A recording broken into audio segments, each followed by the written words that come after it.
전국 19개 의대 교수들이 공동 비대위를 결성하고 오는 15일까지 사직 여부를 결정하기로 했습니다. 어제 의협 간부들을 대상으로 한 경찰 조사는 자정이 돼서야 마무리됐습니다. 정혜인 기자입니다. 서울대 의대 교수들의 집단 사직 결의에 전국 의대 교수들의 움직임이 빨라졌습니다. 전국 19개 의과대학 교수들은 어제 저녁 열린 온라인 회의에서 공동 비상대책위원회를 꾸리고 오는 15일까지 사직 여부를 결정하기로 했습니다. 여기에는 서울대, 연세대, 가톨릭대, 아주대 등 주요 의대가 포함됐습니다. 위원장에는 서울대 의대 교수협의회 비대위원장인 방재승 교수가 선출됐습니다. 이들은 비대위 결성 이유에 대해 곧 닥칠 전공의에 대한 사법적 조치와 의과대 학생들의 유급 휴학은 가장 시급한 비상사태라고 설명했습니다. 그러면서 15일까지 각 대학 교수와 수련병원 임상진료 교수의 의사를 물어 사직서 제출 여부를 결정하겠다며 사직서 제출 시기는 다음 회의에서 정하기로 했다고 밝혔습니다. 앞서 서울대 의대와 병원 교수진은 오는 18일 집단 사직을 경고하면서 최종 증원 결정을 1년 뒤로 연기하자고 제안했습니다. 하지만 정부는 이 제안을 바로 거부했습니다. 또 집단 사직 움직임에 대해서도 환자의 생명과 건강에 대한 위협이라고 강하게 비난했습니다.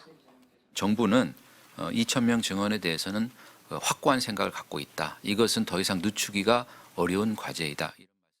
윤석열 대통령 역시 의료개혁을 원칙대로 신속하게 추진하라는 입장을 분명히 했습니다. 한편 전공의 집단 행동을 부추긴 혐의로 고발된 의협 간부들에 대한 경찰 조사도 강도 높게 이어졌습니다.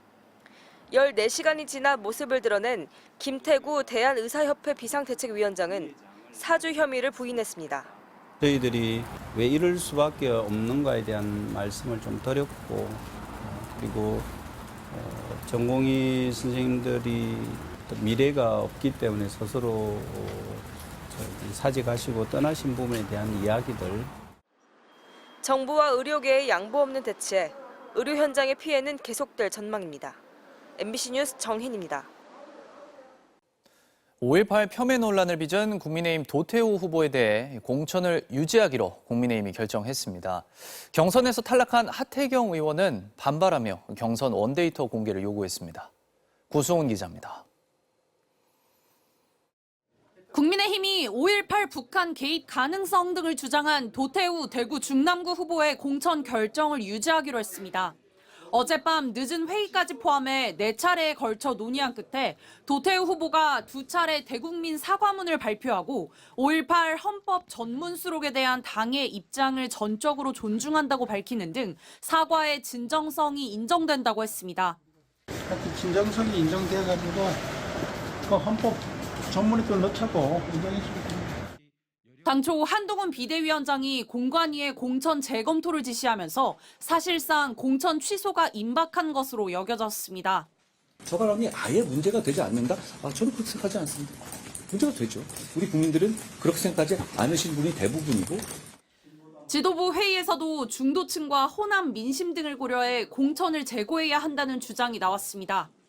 하지만 당내 대구, 경북 지역을 중심으로 공천을 취소해선 안 된다는 반론이 적지 않아 공관위에서도 격론이 오간 것으로 전해졌습니다. 서울 중성동을 결선에선 이해운 전 의원이 하태경 의원을 꺾었습니다.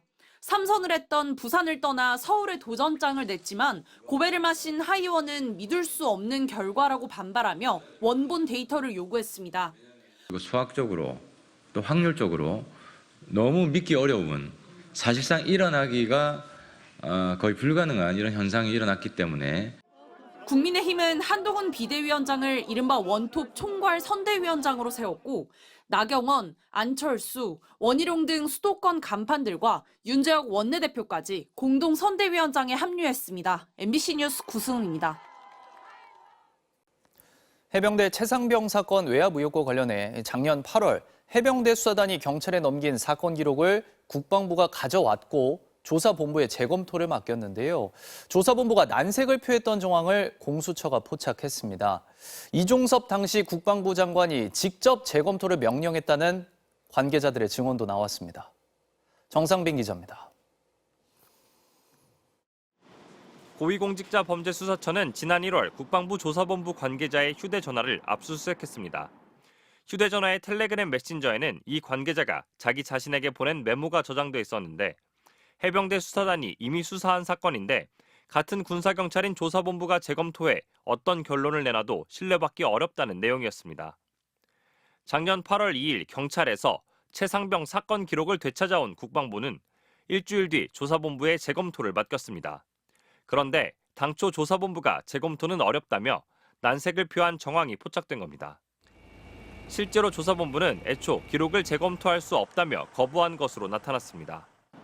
복수의 조사본부 관계자들이 MBC와의 통화에서 재검토를 거부한다는 뜻을 밝히자 신범철 당시 차관이 장관이 명령하면 재검토할 수 있냐고 물어봐 명령은 따를 수밖에 없다고 답했다.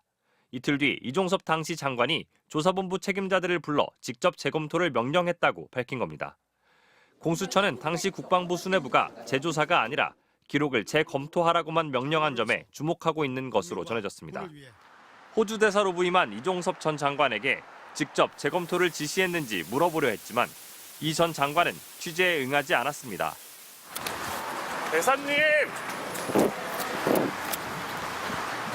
대사님! 신 전 차관은 기억이 잘 안 나지만 재검토에 관여한 바 없다고 말했습니다.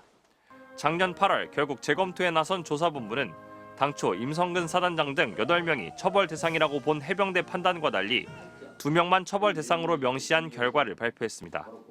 MBC 뉴스 정상빈입니다. 오늘 새벽 중부내륙고속도로에서 화물차 간 추돌 사고가 발생해 50대 남성이 숨졌습니다. 어제 저녁엔 인천 청라의 한 아파트에서 불이 나 주민 수십 명이 대피했습니다. 백성호 기자입니다. 도로 위 화물차 한 대가 형체를 알아보기 어려울 정도로 부서졌습니다. 사고가 난 차로는 통행이 통제됐습니다.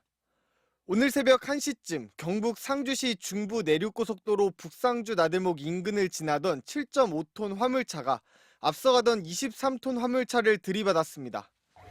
사고를 낸 50대 남성 운전자는 소방당국에 구조돼 병원으로 옮겨졌지만 결국 숨졌고 23톤 화물차 운전자도 찰과상 등 부상을 입었습니다.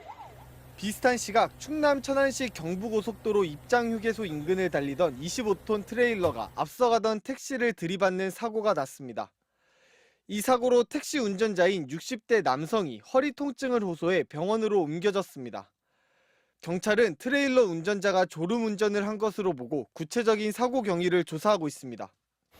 새까맣게 타 뼈대만 남은 건물 잔해 사이를 소방대원들이 둘러보고 있습니다.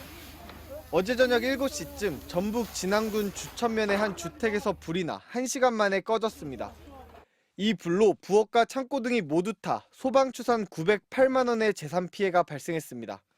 소방당국은 부엌의 아궁이에서 불이 시작된 것으로 보고 정확한 화재 원인을 조사하고 있습니다. 어제 저녁 8시쯤엔 인천 서구 청라동의 한 25층짜리 아파트 옥상에서 불이 나 30분 만에 꺼졌습니다. 이 불로 다친 사람은 없었지만 주민 70여 명이 대피하는 소동이 벌어졌습니다. 소방당국은 주민이 화롯불을 피우다 목재 바닥에 불이 옮겨 붙은 것으로 보고 있습니다. MBC 뉴스 백수입니다.